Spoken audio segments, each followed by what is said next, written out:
I'm understanding the reason why ages ago, even though I was highly insecure when I created Titan Tarot originally in 2017, I understand why I chose the name, because I knew deep down, I was like, it's that name. I don't know why, but it's that name. It's because you really do have to be like a fortress, a titan of a person to be able to handle being in a position of authority. And it's being in a position of authority where you speak from lived experience, so your own wisdom. So when you're a teacher, you really do deal with varying energies, especially ones that want to challenge what you've lived, what you are expressing. And I'm saying this because for many of you, you do what I'm doing. Like whether it's recording content or it's about doing self-development, learning, and then operating as kind of a guiding force or like these walking teachable moments for people, right? But I also talk about how it's important to not engage in energetic hemorrhages. Okay, and that can look like someone intentionally trying to annoy you so that they can get your attention, and now the transaction's already happening. Your bank's getting robbed, right? So I'm bringing this up because I'm noticing, because this happened back to back within like a few hours. And I'm like, oh, okay, so this might be me needing to be aware of what it's like to be confident in your authority and speaking from that place relentlessly and not giving a damn. So for those of you who are still a little bit afraid of putting yourself and your voice out there, I'm letting you know, just like I say, there are people out there who simply have vampiric energy. There are people out there who are also trying to navigate feeling safe. And it can manifest as them never wanting to be wrong. It may not be their intention to harm you, but it's like there's this safety strategy or really a trauma response to not being the smartest in the room and to not being the person who knows the most. Because sometimes when you say what you've learned, you might find that some people come out and be like, actually, this is what's really real. And I hope this helps. Right? I hope this helps. And it was like, that was unsolicited advice.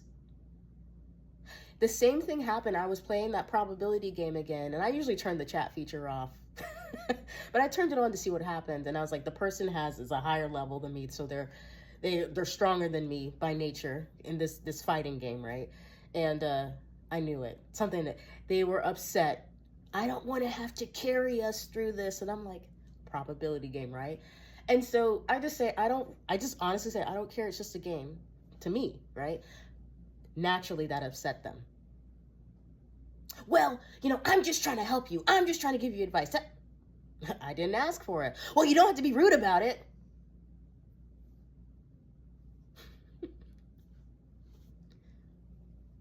Many of you resonate with being that person. I used to be that person too. Where I used to be like, well, actually... Yeah, it's an unpleasant personality. And I'm going to actually say this very bluntly here. That's the reason why you get ignored.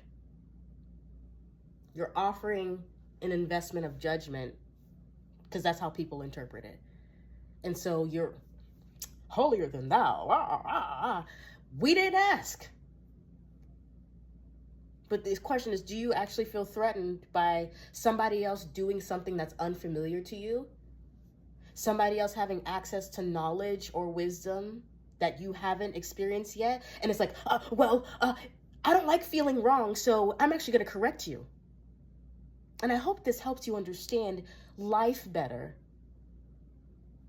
I remember being that person. I was fucking unbearable.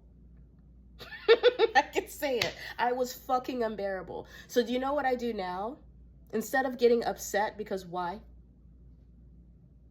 I don't let my ego do that work anymore. Okay? Instead of that, I just triple down on the logic. Because I can always tell with a lot of people doing this work and being online, I can always tell like what stage of knowledge or learning, especially with manifestation content, right? Or even like tarot readings, I can always tell what stage of learning somebody is at. So why would I get mad at you for trying to correct me? I see where you're at. I empathize with it. I have grace for it. I've been that person. That would be me yelling at the version of me who didn't know better. That's also another way that I gently parent myself. Because again, the people who give that energy to me, they're reflections of my reality. Oh, why did that come up? This is for me. Why did I have this interaction with them? Because maybe this comes with the territory of being a teacher. People are going to come at you to try to correct you. People are going to try to be like, yeah, but you realize, oh, you're actually trying to trauma dump. Subtle trauma dumping. Because your safety mechanism is in play. Sometimes it is. Actually, from what I understand, it says, okay, now that's a critique. When you're genuinely trying to figure out, wait a minute, so this is the information I have, and this is what you said, and I'm now trying to work it together with what I understand. That's a critique. Versus, I hope this helps. Or think about it, like, you know, when you drop off something as though, now you know, and I didn't ask. Right? And if it didn't help me, I'm just like, oh, because it wasn't supposed to help me the way that they intend. There's something else going on here. And now I figured out it's a type of trauma dumping. Okay, I'm just going to be using terms that we're familiar with, okay? I am not a doctor by any means, okay? But, I mean, if I go back for a PhD, I will be, all right? And listen. I would say don't tempt me, but it's likely going to happen anyway in the future. So with that being said, I just wanted to share my experience with what it's like to accept putting myself in this position of teaching. And I'm sure many of you who've also done it and are doing it, you have your own experiences and advice with that. But for those of you who are not feeling secure and sharing your voice, there are certain things that you can expect, or as I've been saying lately, there are certain problems that you would be expected to solve at a different level, at a different vibration, okay? And while this could be seen as a problem if I was deeply insecure, as in like, why is this person challenging me?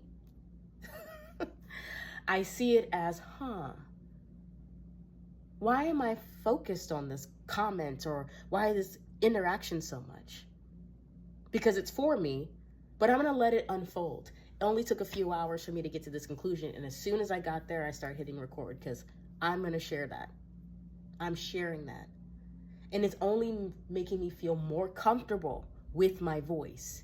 It's creating a space where I can share and where you can share, but and when things are changing and things are evolving, we're not seeing it as an attack. We're seeing it as an opportunity. We're actually on the good side of what it's like to be an opportunist. Because when you start with knowing that you're not this debt that's just existing in reality, when you start with knowing that you're a complete whole person, everything beyond you is a bonus. Everything. Even the debt. But that's a conversation for another video, okay? So with that being said, even though this wasn't a reading, I'm about to end it like one, keep that in mind. If you are feeling insecure about sharing your voice, this is a reminder that the territory of having that kind of audacity to know yourself, to see yourself, and to validate yourself, that will come with, you will magnetize people who like that energy. They may feel intimidated by that energy, and they may want to kind of humble that energy in a sense, or really humiliate. How does it work for you? Okay? And the more you do that, the more you will create a fortress or feel like a titan walking around in your own reality, because you're just not letting your body engage in that exchange the old way. The insecurity exchange, those doors are bolted closed. You don't have that many bank robberies anymore.